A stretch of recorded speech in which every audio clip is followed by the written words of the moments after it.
play. Yeah. Good evening, everybody. Thank you so much for being here tonight. We are actually recording this as well on a Zoom stream for some folks who wanted to be here but couldn't. So we're excited to be able to share this opportunity with them as well. I am Melissa Edwards. I'm the Executive Director of the McAuliffe-Shepard Discovery Center, and I'm so excited to be here, and I'm so thankful you are all here because we have some amazing things to be sharing tonight, some presentations and some insight into some cool things that are happening, not only this weekend, but are going to be broadcast on PBS as well. So we've got some insight. You're going to get the first look at that. But first, what we're going to try to do, and I'm going to apologize in advance for any technical challenges we may face. I'm jumping right into a webinar for my first time here, but I think we've got a greeting from our friend Barbara Morgan, who could not be here this weekend. She'd have a family commitment back in Idaho. So hopefully we're going to show hello from Barbara. So I'm going to move out of the way.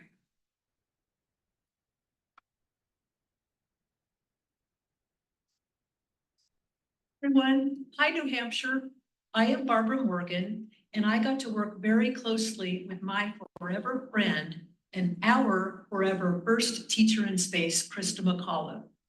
I am so happy that you are exploring and learning at the McAuliffe-Shepard Discovery Center, and I am delighted that you are here for this very special, inspirational weekend in honor of Christa. I wish I could be there with you, and I'm really sad I can't. But I want to tell you how excited I am that you get to meet some other dear friends of mine. Dottie, Benjamin, Melissa, Bob, and others. They will get some stardust on you, and you're in for a real treat. What a perfect way to celebrate Christa's birthday. And I can't wait for you to see the beautiful new statue of Christa at your State House.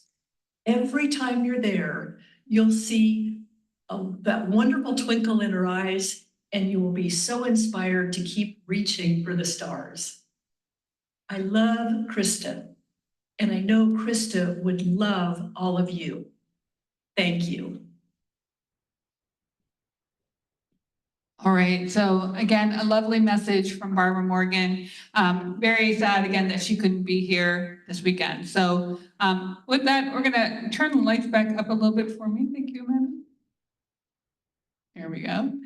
Because we're going to turn it over to our guest speakers. Again, I just want to say that this whole weekend is based on spreading the inspiration that Christa has already started for decades now, and how it continues on and will continue on for many decades to come. So our first guest, Kathleen Young, is a producer at NHPBS. She has been working on for almost a year, has it been almost a year, on a special documentary about the process in which the statue that's going to be unveiled on Monday was kind of thought about, designed, but what she's also done is this amazingly go out into the community and learn about people and the impact that Christa has had on them. Now, she's going to show us a little snippet, but I just want to let you know, it is still in process. It is still being worked on because the statue hasn't actually been unveiled yet and won't be unveiled until Monday. I've been a part of the process and I haven't even seen what the statue looks like. So I'm as excited as everyone else to see it finally unveiled. So I'm going to just pass it over to Kathleen and let her take it over.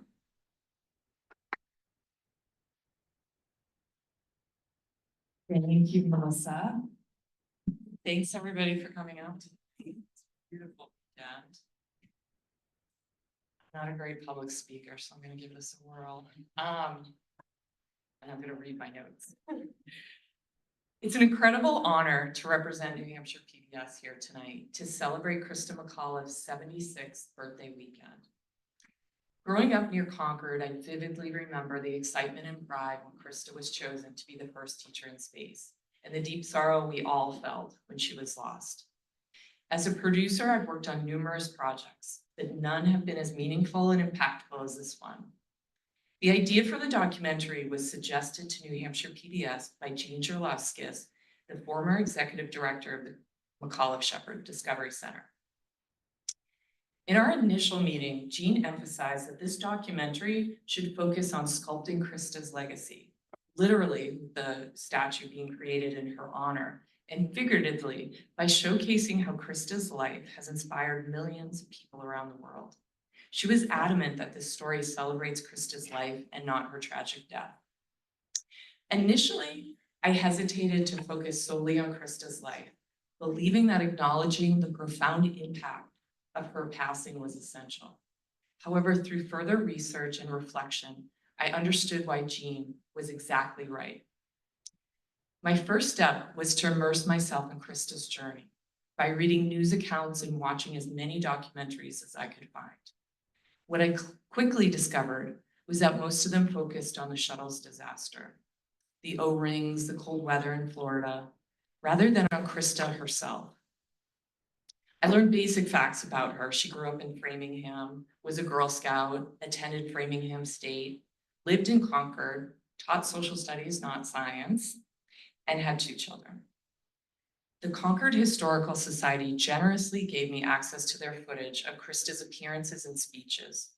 I watched interviews from the local Channel 12 program Speaking of Concord, where Christa spoke about the importance of understanding how ordinary citizens shape history. She explained how she wanted to keep a journal in space, like the pioneering women who traveled west. Like them, she was exploring a new frontier. I was especially moved by her speech during Christa McAuliffe Day in Concord in August 1985. Instead of focusing on herself, she urged teachers, parents, and students to do their part in supporting education. She was passionate about elevating the role of teachers in society. Another memorable moment was her speech at Concord High School in September 1985. Her astronaut training had already begun, but she told NASA that she had to go back to see her seniors off for their first day of school. And during that speech, she told the senior class, "If I can make it this far, you can too." Her message was always about reaching for the stars and believing that ordinary people are capable of extraordinary achievements. I conducted more than 20 interviews for the documentary. I spoke with people who grew up in Concord and remembered Christa as a friend, colleague, and teacher. They all described her as humble and a caring individual who is dedicated to making a positive impact on her school and community. I heard time and time again how Christa used her platform as the first teacher in space, not to promote herself, but to elevate the teaching profession and inspire others. Some of her former students recalled how she involved them in the process of filling out the application for the Teacher in Space program, and how she mailed her application on the very last day possible. Rumor has it, still in her pajamas. They also shared stories about her ability to engage even the quietest kids in the back of their classroom, sparking excitement for them about history and inspiring many to pursue careers in teaching. Former New Hampshire Governor and White House Chief of Staff, John H. Sununu, offered insight what it was like for Christa's generation to grow up during the space race, a time when American exceptionalism was at its peak. Americans were inspired to believe in causes bigger than themselves, and Christa embodied that belief. Everyone I interviewed agreed that Christa's infectious enthusiasm and warm smile were what set her apart from the 11,000 other applicants. Chairman James Scully put it best: all you had to do was look at a picture of Christa and you knew why she was chosen. As I looked through countless photos of Christa, I understood exactly what he meant. I also had the privilege of speaking with Kim Wire, who teaches the class Christa developed at Concord High School called The American Woman. Kimberly explained how Christa was ahead of her time, recognizing the importance of teaching about women's contributions to history, even in the 1980s. And Christa's legacy continues to inspire people worldwide. At Framingham State, I met Irene Puro, who leads the McAuliffe Discovery Center there. This center inspires students to collaborate and solve complex problems, a direct testament to Christa's enduring influence. In New Hampshire, I spoke with students participating in the statewide art competition, where they created art inspired by her legacy. This competition further underscores her impact on future generations.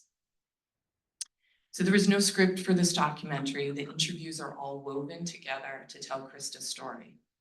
And the most challenging aspect of the process was selecting who to include in the 30-minute documentary. All the interviews were remarkable, and I could have easily made a mini-series. And thankfully, my boss talked me out of that idea. Instead, all those additional interviews will be made available online alongside the finished program and educational resources. And as the documentary took shape, it became abundantly clear that Jean was right. Christa McAuliffe was far more than the 73 seconds that followed the Challenger's launch. She was a champion for educators, a trailblazer for women, and a testament to the power of ordinary people achieving extraordinary things. And I now fully understand why Christa is truly deserving of the honor of having her statue placed on the State House lawn. This statue, the first to commemorate a woman and an educator, will stand as a powerful symbol of her enduring legacy, reminding us all of the extraordinary heights ordinary people can reach. And this documentary would not be possible without the support of New Hampshire Humanities. I'm really proud that New Hampshire PBS was entrusted with her story, and I'm honored to be part of celebrating Christa McAuliffe this weekend. Thank you.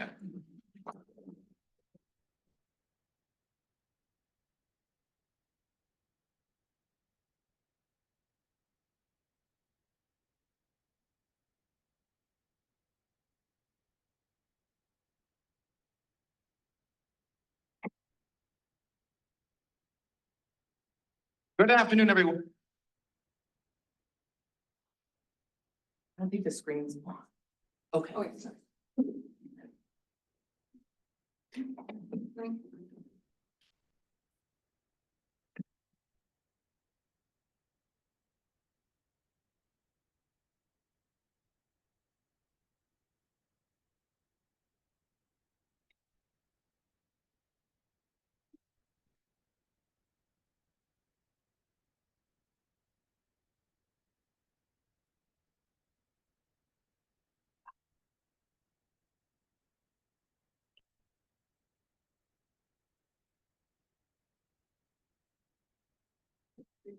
Good afternoon, everyone, from downtown Concord, New Hampshire, home of America's first teacher in space. Gentlemen, you couldn't have asked for a better day for a break. Well, I'm sure the fact that McAuliffe is in the great. Sorry, everyone, Few more people to go with the thumbs up. She is getting a nice round of applause. Crowd here. We're going to take this time up as we watch America's first teacher astronaut. Okay, we're gonna pause for a second. The channel. I think what we need to do is we'll need to stop sharing.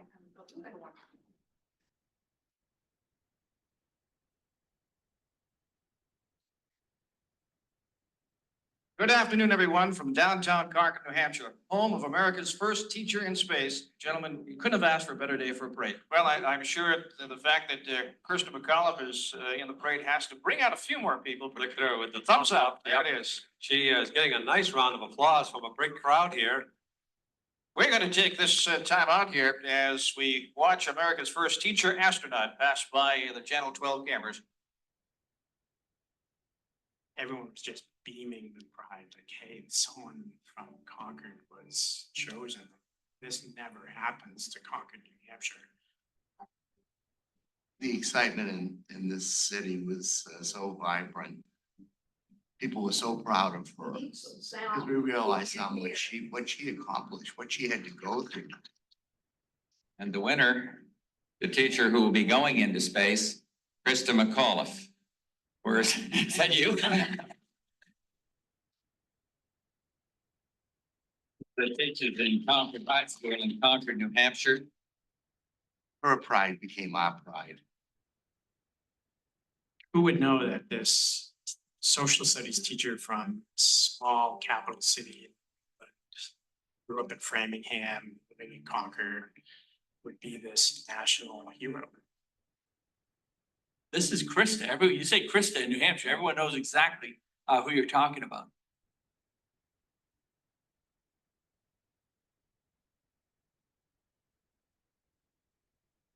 Well, Christa McAuliffe was selected out of over 11,000 people to become NASA's first teacher in space.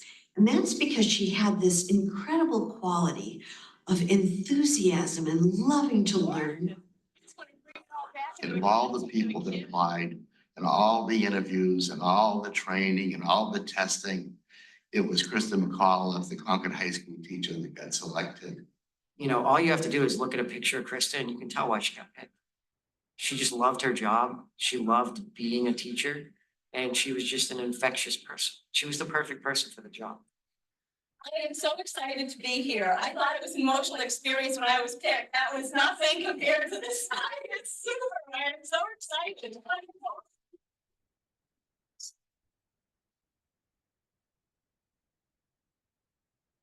I am delighted to be a representative of the teaching profession, but it wouldn't be anything unless the adults out there recognized that education was important and supported their schools, unless the teachers out there truly believed in what they were doing, and unless you kids out there do the best you can and get the best education you can. That's what it's all about. She was first and foremost a teacher.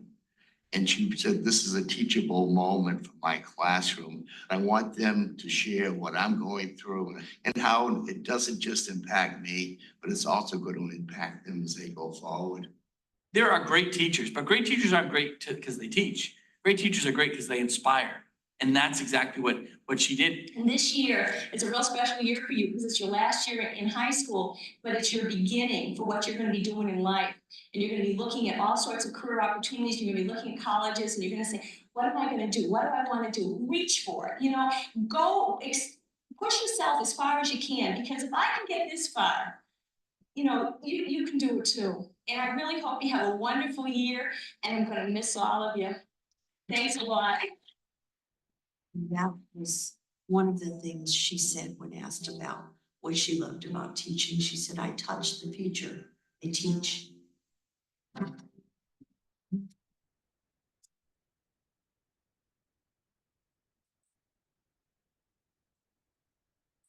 She taught not only history, economics, but she also taught that ordinary people could have a real impact on our history.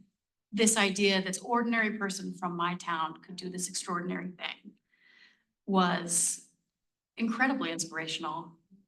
Not only as a woman, but as a person, an ordinary person who feels that I live history every day. I really feel important that a teacher is able to look at things so much differently, be able to kind of demystify the space age and take all the acronyms that the astronauts use and that the government uses and put them into simple words so that they can really describe what happens, not look at it from a technological point of view, but as a person who is taking this pioneering trip for the first time.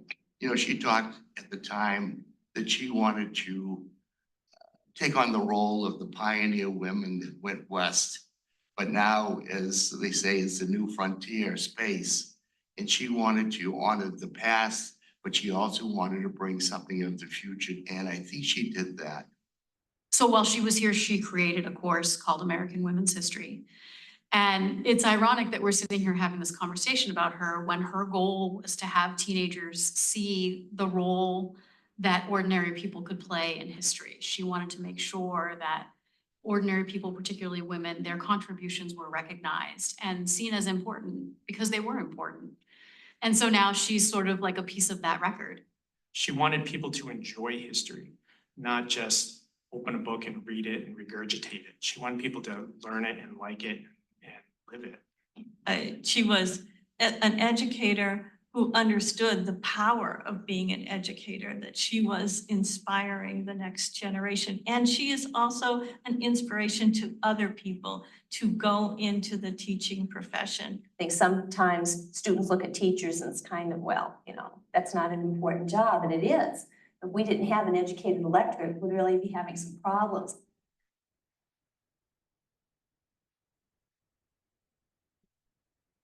The message that she portrayed was, you know, you can do anything. And she would say, reach for the stars all the time. And I touch the future, I teach. I think it wasn't only for children in general, but I think she did wonders for women too, girls, that you can do this too.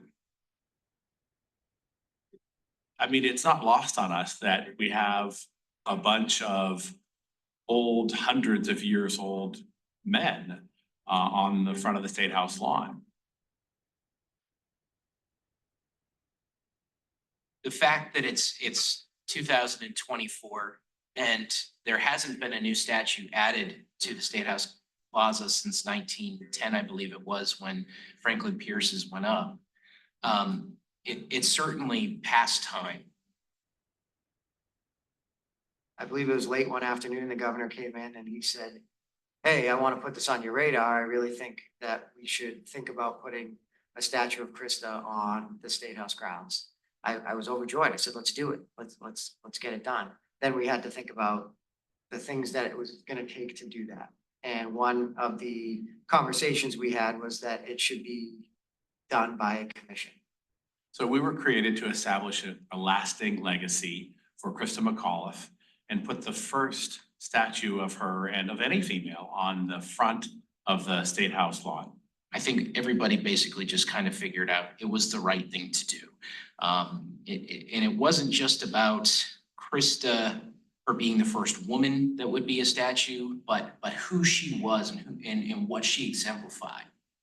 I'm obviously biased being the chairman of this commission, but I think it's one of the most important monuments that can be put up in recent years. And right now, in front of the State House, the statues are all very, very old.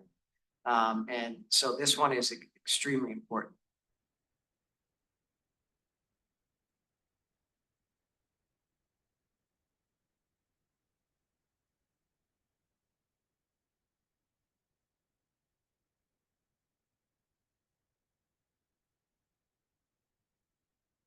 The sculptor who most embodied we were looking for, and unanimously our favorite is Ben Victor in Idaho, who showed her smile, showed her movement forward, showed her connecting with people, because it's easy to have a sculpture of her just looking to the stars, but that's not who she was or why she was selected or what she planned to do after her flight.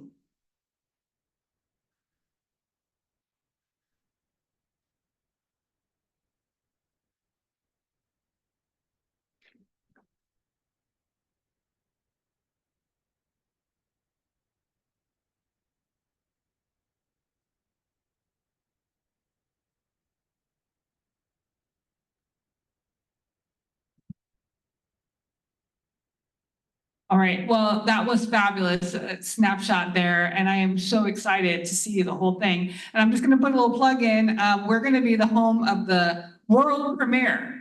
On December 14th, we'll be showcasing the full documentary in our planetarium. So I will hope that you all save the date on that. It'll be an amazing opportunity to see this amazing documentary. So, and then it will actually premiere on December 19th, sorry, December 19th as well on PBS. So very excited about that. I'm going to go ahead and introduce our next speaker. Dottie Metcalf-Lindenburger is a retired NASA astronaut, and she's going to tell you all of amazing things about her own story. But I just want to tell you that she is somebody that I think epitomizes the legacy of Christa, and that her enthusiasm for students and teaching and helping others is just kind of paying it forward to the next generation as well. So I'm going to pass it over to Dottie.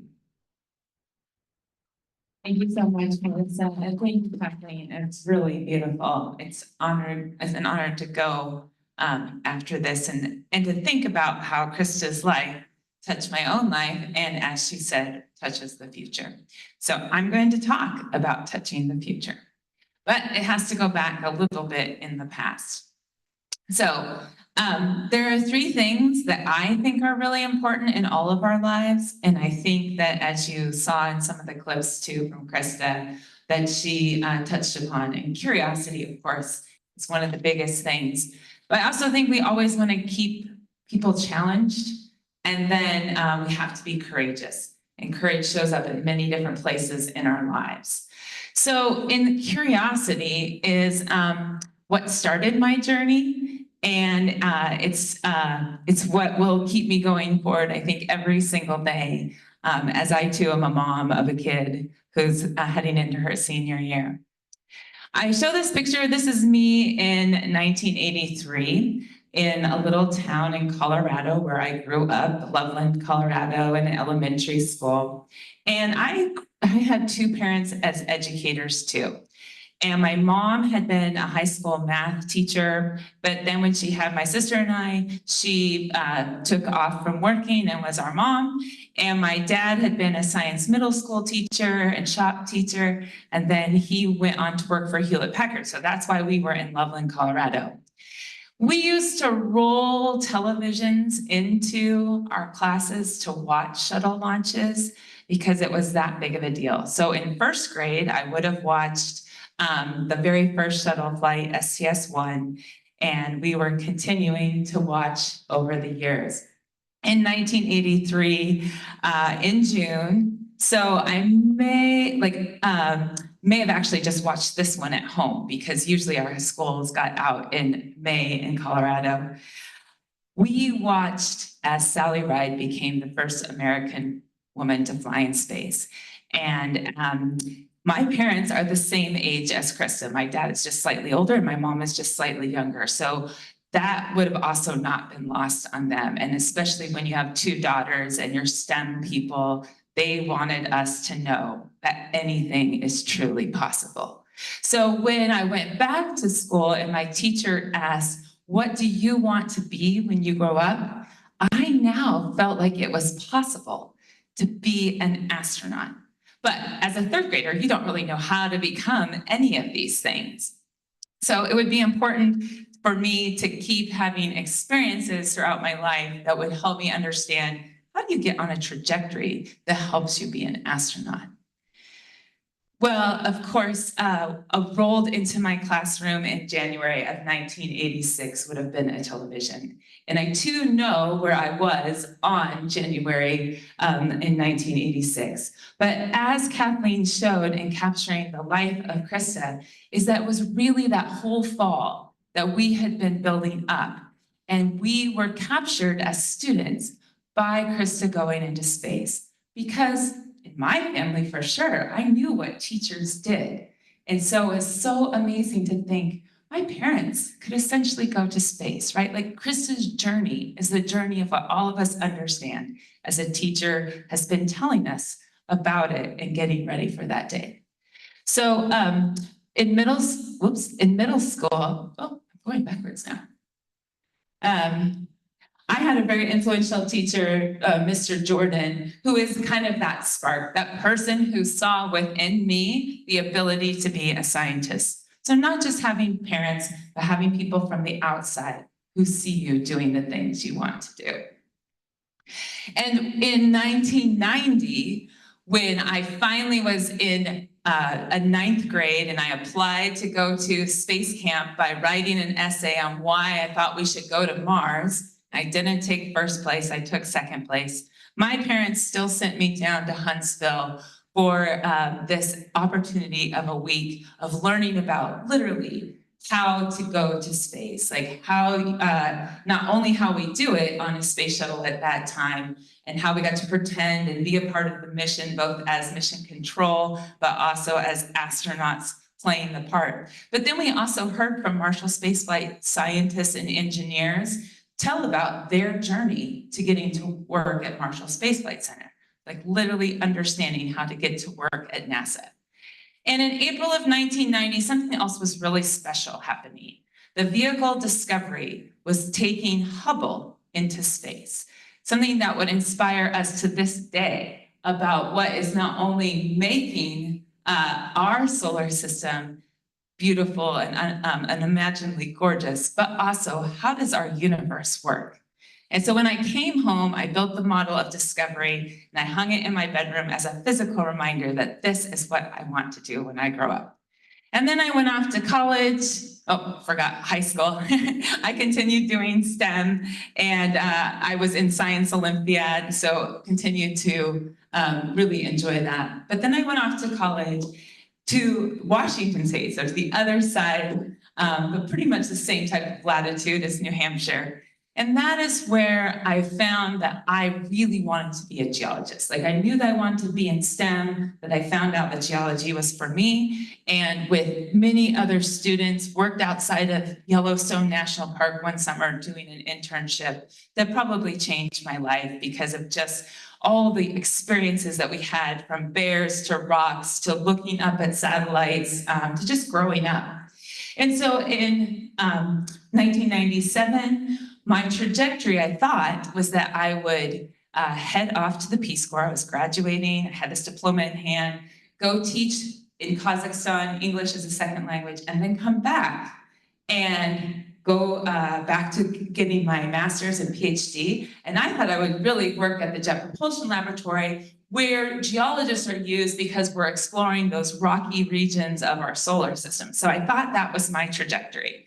But we all know that there are things that change our trajectory. And in 1997, in September, when I was supposed to be heading off to Kazakhstan, Kazakhstan was in a civil war with Russia, pulling away. It just had unrest inside its own country, and the Peace Corps would not send me.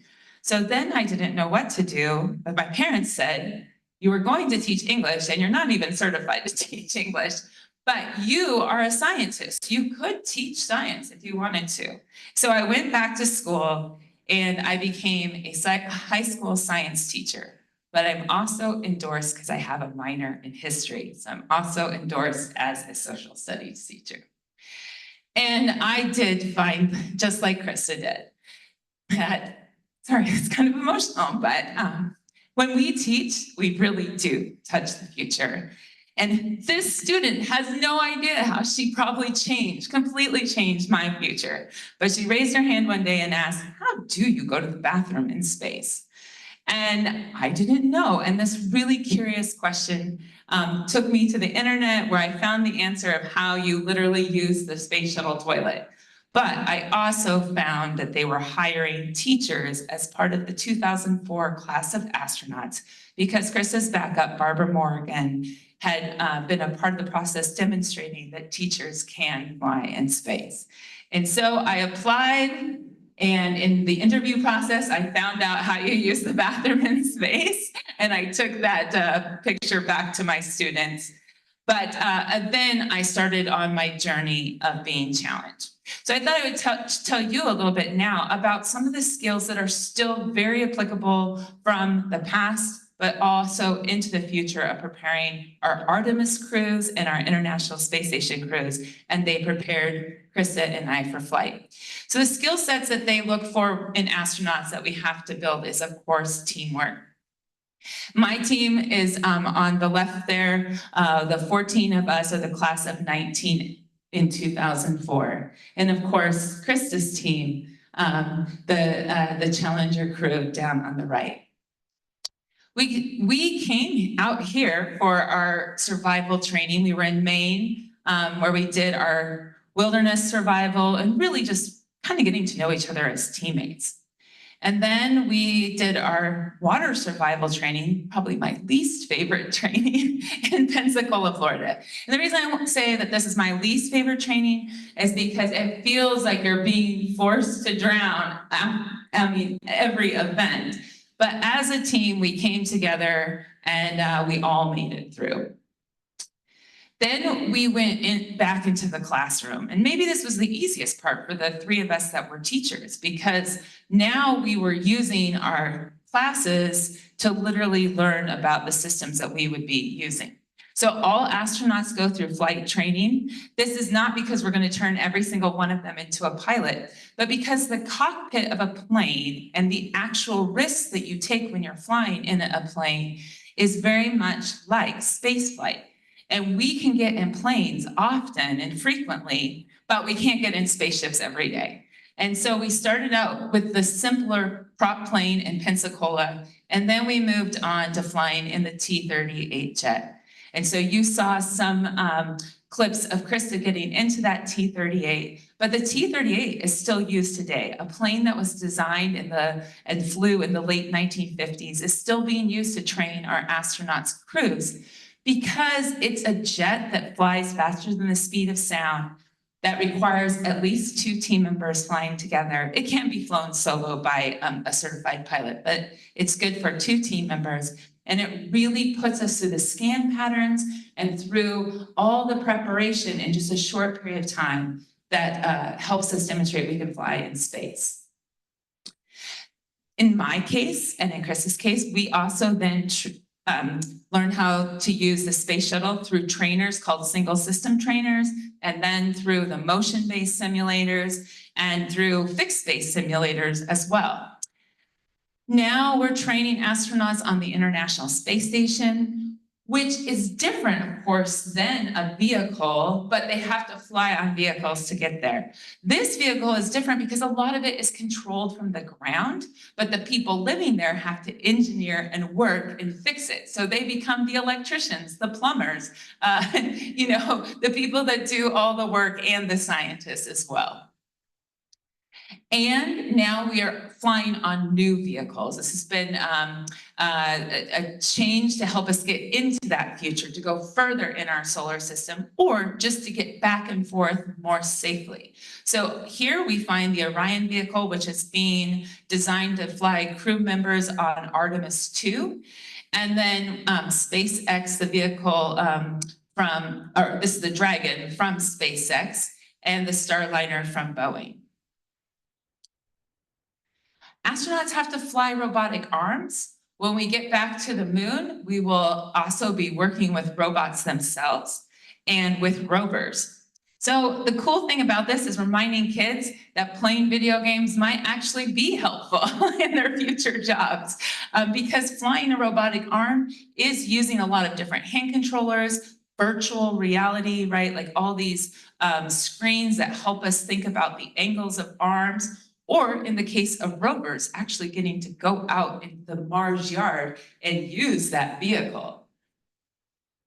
And on our flight, my crew members, Stephanie and Jim, were using the space station's robotic arm, which is pictured here in the center. It's larger. It can actually move like an inchworm across the space station. It's pretty cool. And here's the shuttle arm as we were using geometry, of course, to make clearances and keep our little astronauts, Rick and Clay, safe back in the payload bay. So that's an ammonia tank that we were adding to the space station. But in this case, new solar arrays are being added. So this is just from a couple of years ago. This is Josh Casada. He's obviously in a foothold. We call this the APFR, and it's holding him, like clips his feet into place, and then you can see his tether holding him to the arm. And he can literally put this rollout solar array into place. And that has helped us to provide more electricity to keep doing science on the space station. Well, then this also reminds me, we have to be able to do spacewalks. And we train for those in the Neutral Buoyancy Lab, this huge pool that's 40 feet deep, 100 feet by 200 feet, has a mock-up of the space station in the bottom of it. And then it also currently has areas that feel more like a lunar surface as we prepare to go to the moon. In my case, I started my training just after my daughter was born. She's about 4 months old there as I get ready to do my first spacewalk training in the Neutral Buoyancy Lab. And we're down in there for about 4 to 6 hours, kind of depending on our tasks.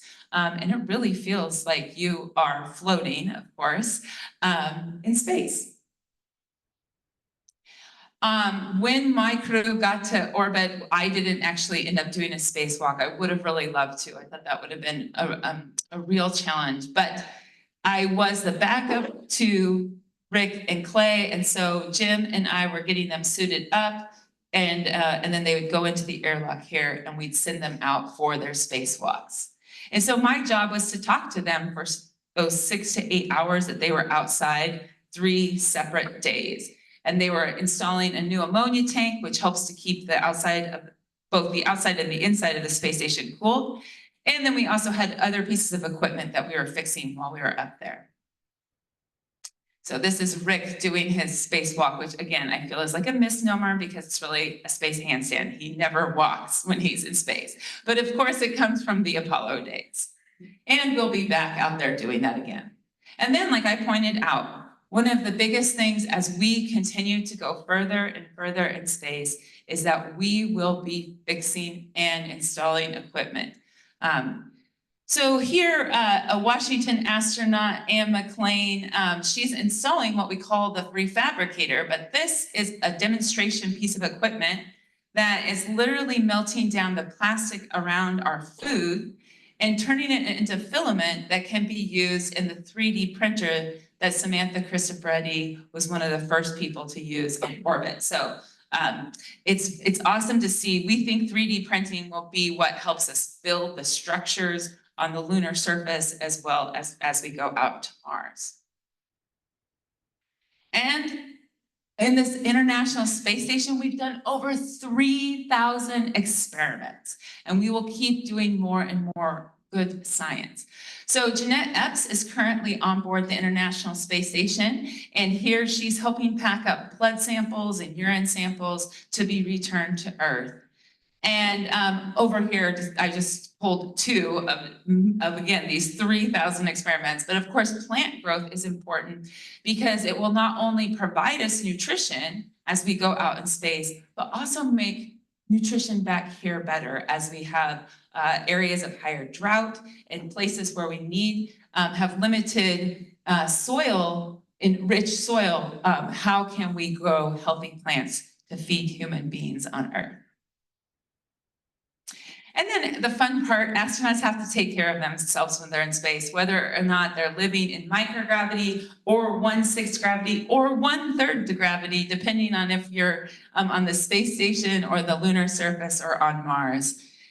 In microgravity, we enjoyed a sushi dinner because Naoko and Soichi were the first two Japanese space astronauts together on board the International Space Station. And again, we have cosmonauts and astronauts, so truly an international dinner that evening. Sunny is back up in orbit. She's not stuck there. There's a total plan on getting Sunny home, but maybe she'll continue to run marathons while she's there. So this picture shows her in her first mission back in 2007, running on the treadmill. This is me riding on a bicycle. We have a Cebus that also keeps us strong and helps keep our heart strong and our bones strong. And Dex is using the advanced resistive exercise device. Looks like you're lifting weights, but of course you're not. You're pulling against a resistance. All of this is really important, but as you can see, pretty big equipment that can't really go out into far space. So we're working on building ways to keep astronauts healthy and put loads on their big bones, but in ways that can fit into a smaller vehicle.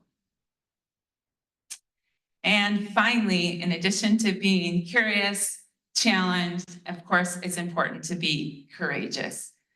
I was assigned to the flight of STS-131 at the very other end of the 30-year life of the space shuttle. So I was the fourth to last flight of the space shuttle, the second to last of Discovery. So on April 5th of 2010, the little girl that wanted to be an astronaut and built the vehicle of Discovery, almost 20 years to the day, flew on Discovery. The big dreams, the inspiration, the curiosity that Christa installed in all of us, it really came true. And that flight was quite amazing. As I floated into the International Space Station, I accidentally was a part of setting a record of the most women in space. Hopefully this record will fall soon. It's been equaled 2 more times, but Tracy's back up in space. I'm looking forward to seeing Stephanie go soon. And Naoko and I are both moms, and so we've both retired from NASA and JAXA respectively in raising our daughters to be what they want to be. Space is really fun. I'm moving fast food here. We love looking out the window. This is the cupola, which had been just installed right before our crew arrived. We got to see 16 sunrises every day and auroras. Some of my favorite moments would be just looking out into the Milky Way, the beauty of the stars, the reminder that our planet and us feels so unique and yet is so common. Well, at least the star that we go around is so common. And perhaps Earth has other twins out there, who knows? That can only be discovered if we're curious and we try to find it. So we couldn't stay forever. Jim, our pilot, is backing us away from the International Space Station as we say goodbye to this incredible vehicle that this year will celebrate its 24th anniversary of having people continuously living and working in space. We landed back at the Kennedy Space Center in Florida. And this has been the journey to stay and remain curious, to always remain challenged, and to be courageous and doing the big things that we believe are possible. So at this time, I also add one more C. Always add one more C, championing. As you heard, Kathleen interviewed Irene, who's at the Framingham Challenger Center. After the Challenger families lost their loved ones, they wanted to pay it forward to the future and not have those lives lost in vain. And so these Challenger Centers were created across the nation and abroad. And they take kids every day on missions to help them see what is truly possible. And it's so awesome to be a part of their board and continuing that dream forward. So the teachers that inspired us, we're now the generation that's inspiring the future. So truly, if you teach, you touch the future. And with that, I think we're opening it up for questions. Is that true? We're gonna take pause questions in a minute. Okay. Thank you, Dottie.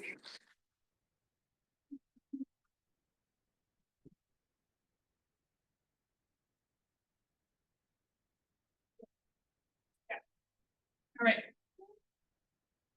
We're going to pivot to a little more casual sort of Q&A conversation between the three of us. So hold on one second.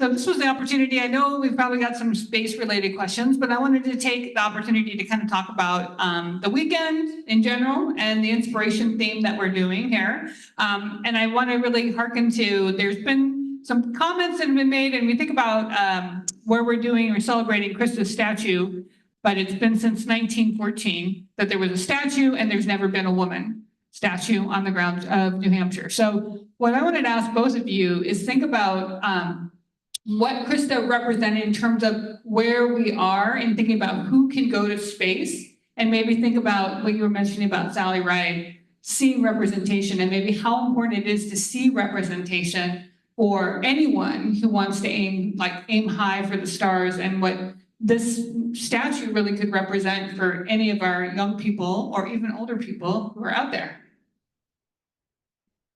Okay, I think. Okay, well, yeah, representation is a big deal. It's not the only thing that means that you're going to be something, right? Because there always have to be those first people. But it also really helps, I think, make it where more people start thinking about, I could do that. I could be a part of that. So for me, having my mom be a math teacher, well, that already made me feel really confident that women could do math. I hadn't really ever heard that this was like a stigma that women couldn't do math, because she was making that just so common in my house. But women in space was not so common. And we hadn't been talking about Valentina Tereshkova, who flew 20 years before Sally Ride flew. So that first class of women astronauts really paved the way for the rest of us to come. But we didn't have Mae Jemison until later. She's the first female African-American astronaut. And so as we're seeing, those firsts are important for our diverse country, the many faces that make up our public. And so now I feel confident as I go out into schools and show that on this space station that's been there for 24 years, we've had a really diverse crowd that has come through. International, the US, men, women, there's multiple backgrounds. And that's really important to me. And it will continue to be important. And it's why the Artemis theme is that we're going back to the moon. We have really specific science things that we want to do and engineering things that are different, but we also want to have first woman and first person of color walk on the moon. I can't speak to, what is happening in the space realm, but I can tell you that when all of the footage that I watched of Christa and, different news reports, it was 1984, 85, and there were a lot of questions to her about like, well, who's gonna cook dinner for the kids while you're out in space? And it's really wonderful to see that that has changed and that it's expected that women, don't have to be at home. And I think, and I'm not the expert, but I think she did bump up against some of that in trying to celebrate the fact that the first woman was going into space, or not the first woman, the first teacher. And in terms of representation, I would also say, I just always come back to how much she was pushing the profession of teachers in general. So I know, that's a different type of representation, but that was on the forefront of her mind. So, yeah. That's great. And I will say I'm a former teacher as well. So I'm all up about representing teachers and giving them props for all the hard work that they do. So my next question is, we have been talking in the past a little bit. We've been looking back at your past. We've been talking about Christa's past, but let's go forward. And I'd love to hear your thoughts about, so lots are happening. Things are in private spaces changing so quickly. We have a crew that's going to go and do the first private spacewalk. I don't think we probably 10 years ago would have even thought that that would be possible, that somebody other than NASA would be doing something. So I'm going to just kind of take it forward a little bit and say, when you think about the generation, we have a representation right here of who's coming and who's going to be moving forward and following Christa's footsteps. Where do you see us in 20 years? What is your vision in terms of where we might be, or really, what's your fantasy maybe? Because I would say, I tell young people all the time, I couldn't tell you really what it's going to be like in 20 years, but I think it would be great to kind of think on that. Sure. So, well, for the representation of the next generation, I think that we will have landed on the moon and done multiple explorations on it and probably have some people living there permanently or coming and going in a permanent status. And I think we'll be very ready, or if not already, on to Mars. We're trying to be at that place, and it takes money and it takes a lot of cooperation, but we're seeing that come together with the Artemis Accords and also with the work of these agencies around the world, but also private industry working with them. So I don't think it's impossible to expect that she would maybe be on the moon, or at least know of people that were going and visiting. I'm a filmmaker, so I just think of Interstellar and Martian, and because I don't have the background, but I liked what you said when you mentioned that playing video games would actually maybe serve the younger generation who might be going to space. So yeah, I can't speak on what it might be. I can only imagine from the films that I've watched. I think that's what we watch films, right? Yeah, that's the other part, is I think that piece of what it means to everyday people. And I think that's the one question I want to kind of end this section on, is what in your heart do you feel like the statue means to people when they come to visit it? What will they see, regardless of whether or not they were around when the story happened? What does it symbolize for people who come and visit, and what do you hope that they'll take away from it? Well, I haven't seen it either, but I imagine that it's beautiful. And I would take away, if I if I first see it as any person, one, it will be unique in that it's a woman on the grounds of a Capitol building. Two, that her life mattered, and it mattered not only to the past, but also to the future. And so learning about that, like, what does that mean? And then how you take that in your own life of like, what is it possible for me to go do? And because yeah, that's what, I mean, we're moving forward, and it sounded like there's emotion in this. And so I think that there's a call for us to move forward and do something.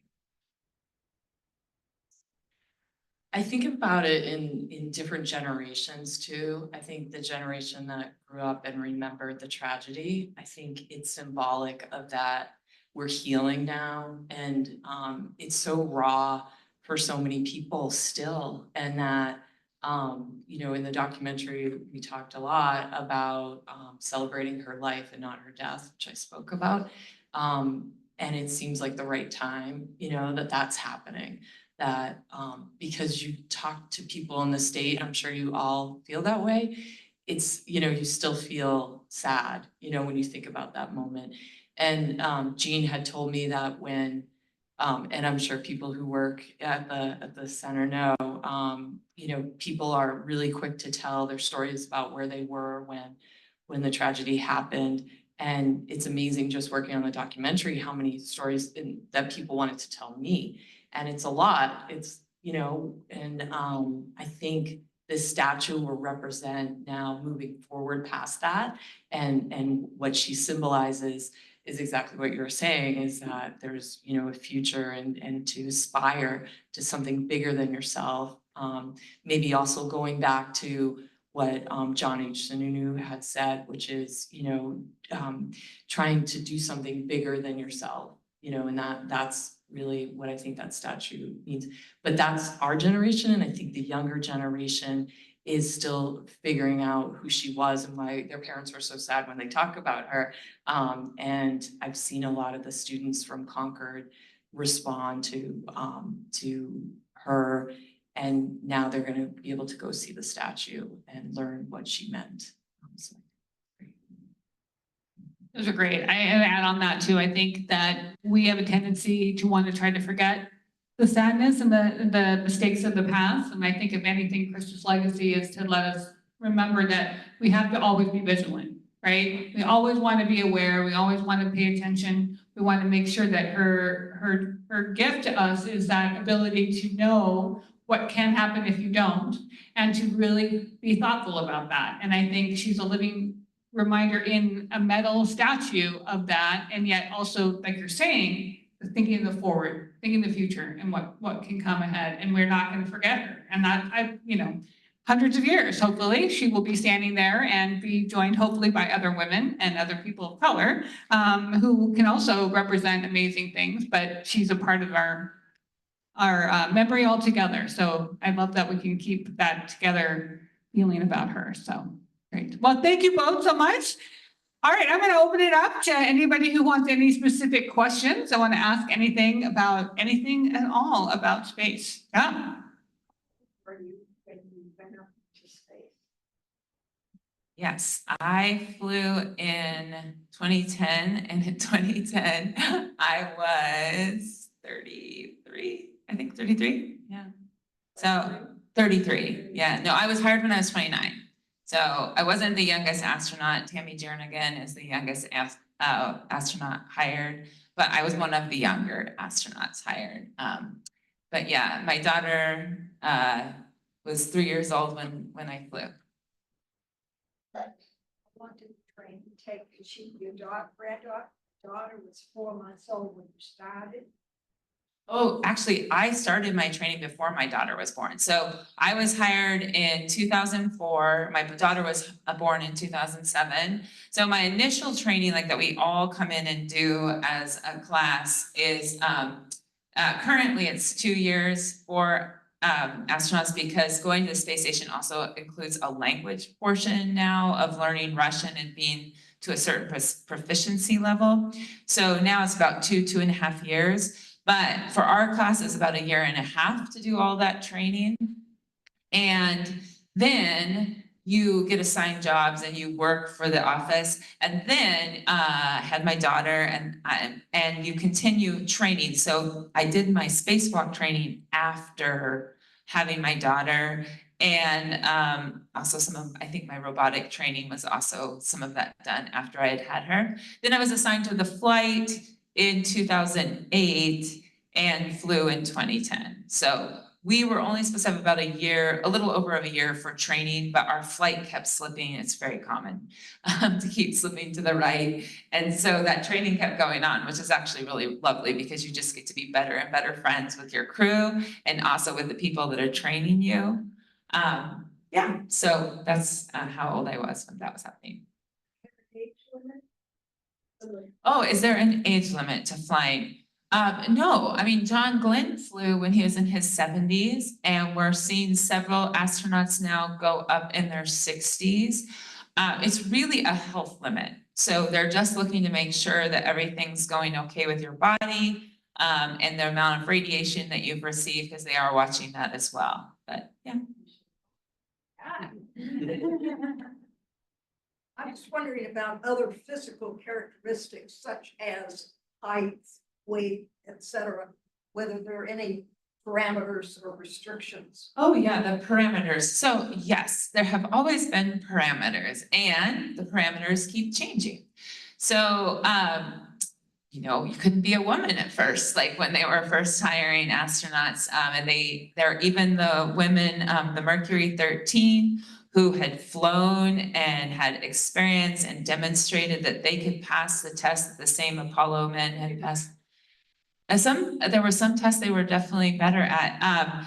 They still were not allowed to fly. And so it was a really big deal when Wally Funk recently flew on a Blue Origin suborbital flight because she had been one of those people. So the parameters have continued to change. There used to be height and weight limits. I mean, there still are, but the big things that drive it is, can you fit into the vehicles that you need to and the suits that are available. The suits have continued to evolve and get better, just unfortunately not the spacewalk suits. They only come in medium, large, and extra large at the moment, which has ruled out petite women and even some smaller men from doing spacewalks. So yeah, the parameters change. Even like an eyesight piece has changed with time. When they were hiring my class, you couldn't have had LASIK surgery. Now you can have had LASIK surgery. So just the more we understand about the human body and we understand about these flights, and we have proven that multiple different people are capable of doing it, the more that we remove the limits. I'm excited the European Space Agency, and he's also carried in the flag the other day for the Paralympics. John, and I'm going to blank on his last name, but is a Paralympian. He competed as a Paralympian in the past, but there's no need to have 4 limbs in space. So even just getting beyond that and saying we can have people of body types that are different can fly in space, but someone's got to be first. So hopefully he will be our first. Thank you. Thank you. I was like, I know it starts with an M and I'm blanking. No? Any other questions?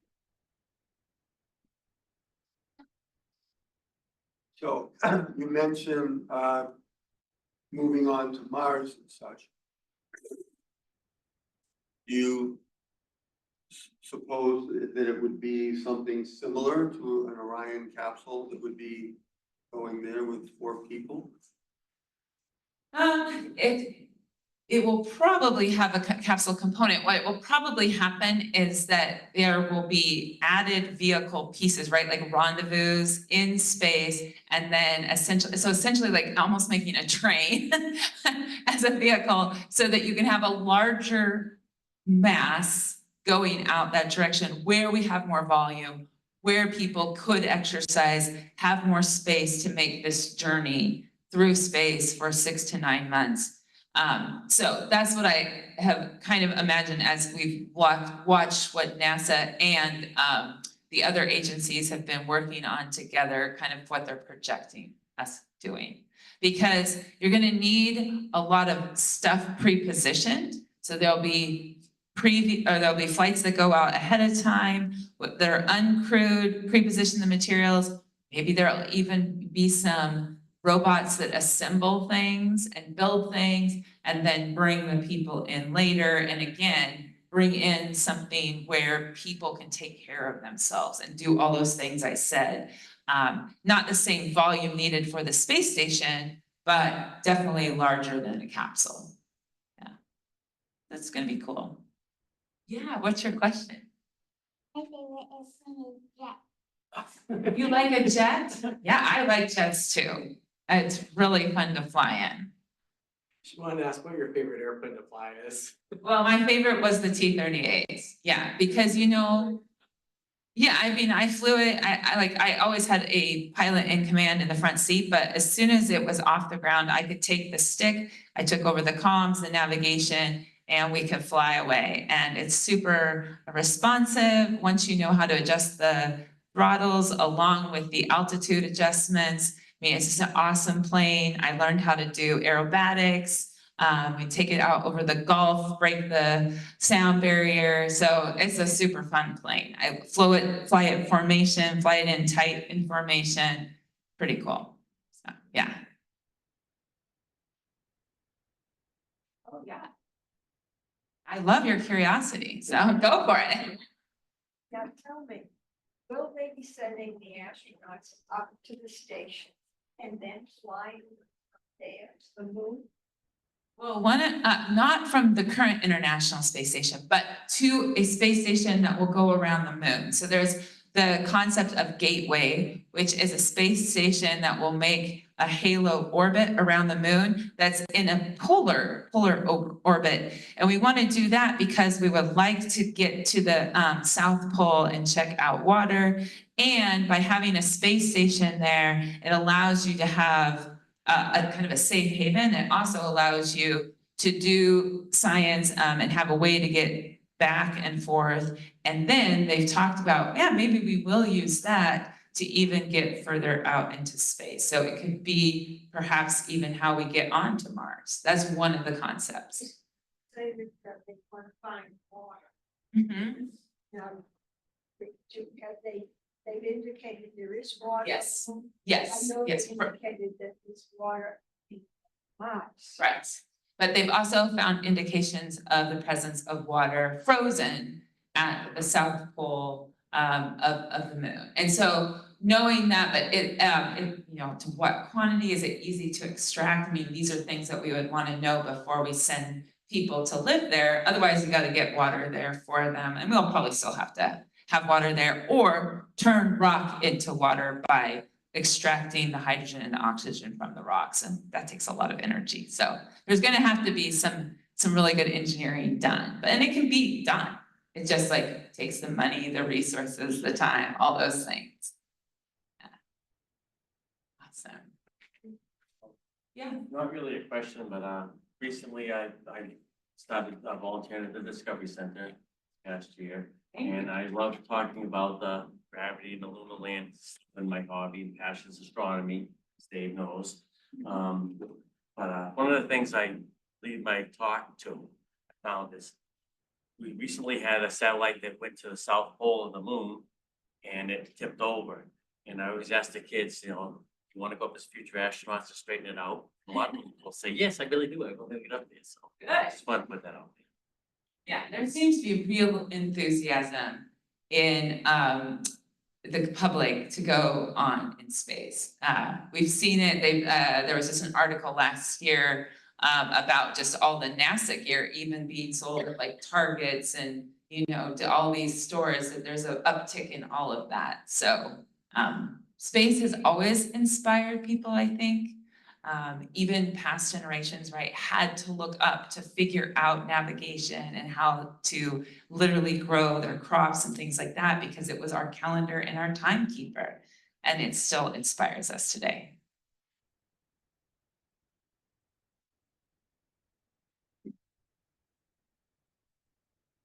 So I know we've talked about going to the moon, and we talked about Artemis, and I know we talked about Gateway. What role do you see private space playing in all of that? What do you see? You talk with folks at NASA all the time, and I know that there are flights that are going, SpaceX is taking NASA astronauts. What else is do you think the next step for like private partnership with once we're up there and doing things? Or is there stuff going on now that's happening with private partnership? Yeah, I'm gonna go and hide a slide.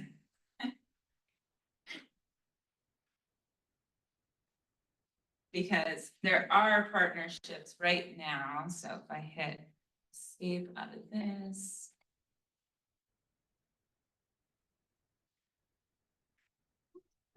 Did not mean to turn all the way off.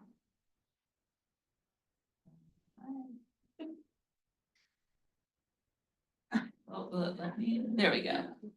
I'm not. Okay.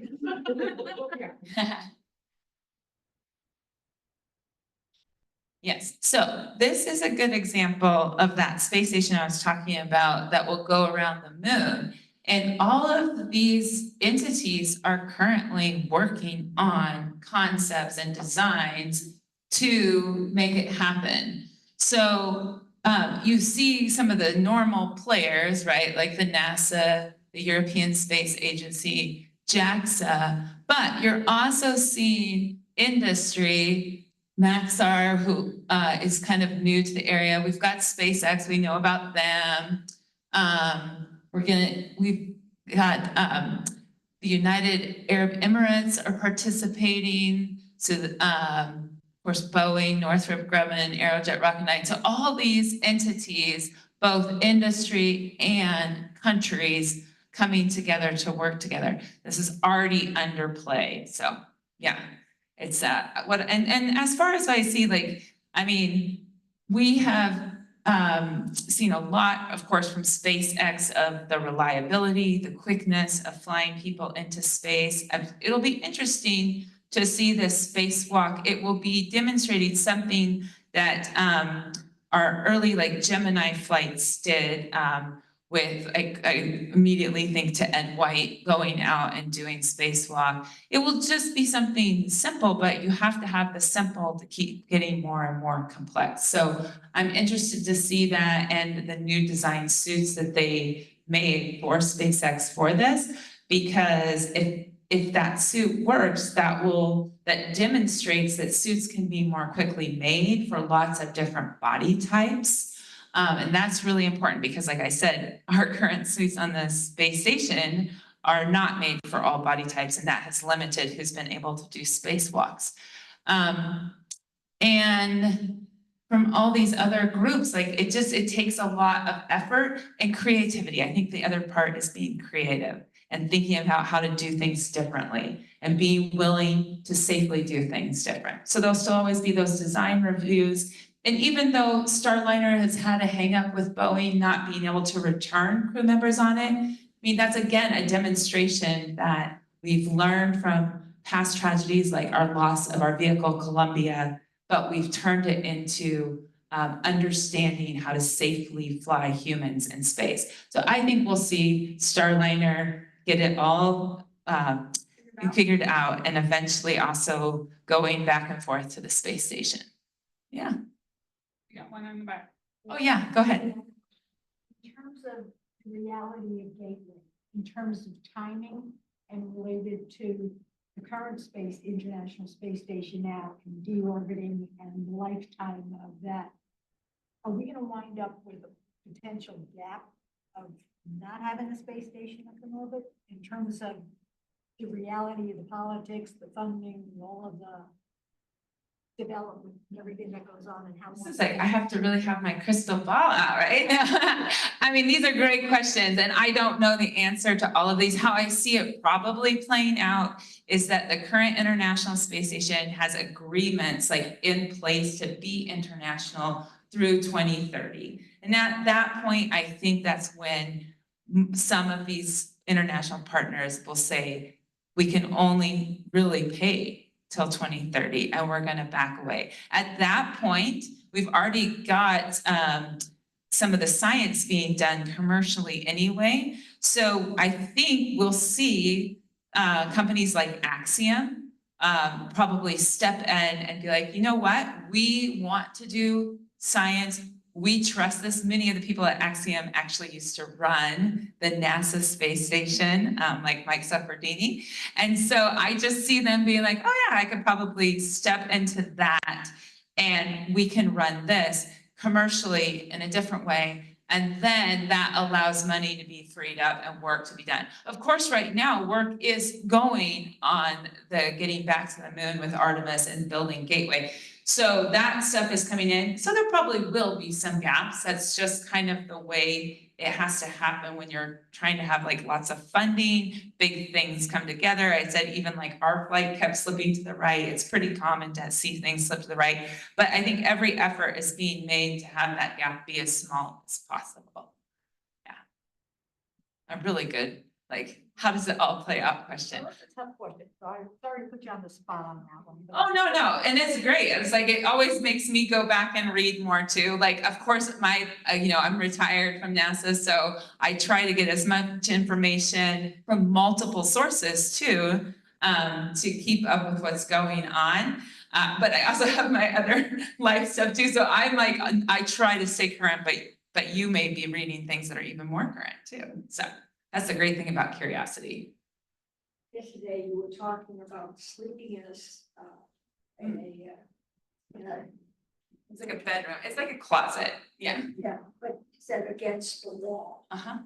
Are you finding out to stay in there? Yeah, well, your little sleeping bag just clips onto the wall with D-rings, and then depending on how much you like a firm mattress or don't care, depends on if you add bungees and like strap yourself to that wall and make the sleeping bag really hold you to the wall. I prefer just floating out from the wall. I didn't sleep in one of these little closet bedrooms because I was on the shuttle, but on the shuttle side, we had an airlock that was in between our payload bay and the space station docking mechanism. So I slept in there across from Stephanie. She slept on the other side of the airlock, and it was perfect because we had airflow. There are these big fans that go to circulate air across that area. So it's great because like one of the concerns that we had early on with humans flying in space, and it's a real concern, is that when you're breathing out at night, you're breathing out carbon dioxide, of course, and you're making a bubble around your face of carbon dioxide. So you want a place where air flows by so that carbon dioxide bubble does not actually suffocate you, right? So it's very important to circulate air in the space station and to sleep in these open areas. So that was a great place to sleep. Yeah. Yeah. How are we doing? We haven't got time for a couple more questions? I know people can get their ideas. Yeah, go ahead. Well, first of all, I'd like to thank you for being here, and I'd like to thank the McAuliffe-Shepard for putting this on. It's outstanding. I'm on a school board. We're incredibly proud of Christa, as we are all of our graduates, all of our teachers. So if you were going to give me advice as a school board member to carry on both Christa and your legacy and to take this next steps into the future, what would it be? Yeah, my advice is keep funding the public school with programs that are interesting to the students, right? So teachers need your support. They need the rigor. As a social studies person too, and my husband's going into his 26th year as a public school teacher in social studies. No matter what the curriculum is, we always need good equipment. We always need your support and being out there. I've always talked about, and you heard it from Christa as well, it's kind of like 3 pillars, right? You need parents or guardians totally supporting at home and saying education is important. Your education is important. Does that mean that you have to go to college? Or we would love to have you go to college. It just means the parents are all in, they agree that education is important. We need community that agrees that education is important and doesn't write off the teaching profession as not as significant because it only happens 9 to 10 months of the year and not 12 months of the year. And we need teachers who believe their profession is important. So if you can help be at least two of those pieces, then you're doing the right job and doing that in your community. And making it where let teachers dream big too, right? Our curriculum, like when I was creating my astronomy class, I needed the ability to do a lot of different things with my students. And I felt that I had the support of my school district to do that. Whether it was asking, hey, can I literally build a telescope so that my students could use it before or after school? And like here in New Hampshire, you know, we were at a latitude where it's dark sometimes when kids are arriving. And that's the first time that many people, including principals, had looked through a telescope at planets or at the moon. And it is inspiring. So having that flexibility where, was that part of the exact line in the state curriculum? No, there was no place that said your high school needs to have a telescope, but that the board understood that I had a rigorous curriculum that was teaching about how light is collected and how the physics works, et cetera, et cetera. So yeah, I think being those three pillars is really important. Yeah. So before we wrap up tonight, I want to acknowledge we have some special guests with us. We have a couple of members of the teaching cohort who were along with Christa in the national search for Teacher in Space. And I'd ask you just to stand up for a brief moment. Yeah, I'm not going to make you introduce yourself, but I just want to acknowledge that they came. Thank you.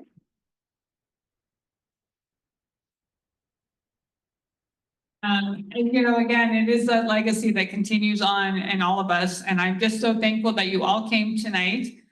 We have signed headshots from Dottie for each of you. So you get to take that with you. And we have a couple of minutes here before we need to move on because we have another event over at the Discovery Center tonight. But I just want to say thank you all so much and have a great night and hope to see you on Monday at the statue dedication. So thank you all.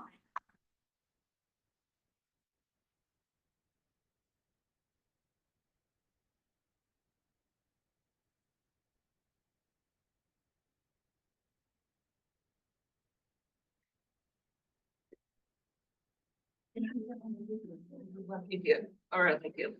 Yeah. I would love to get one.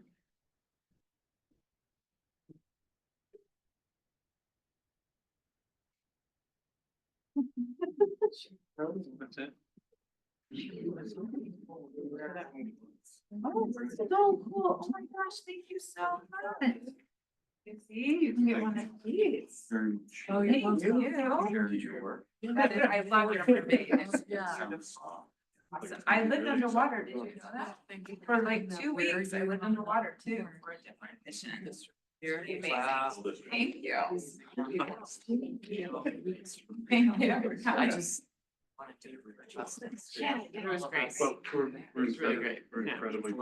Yeah, we're incredibly. I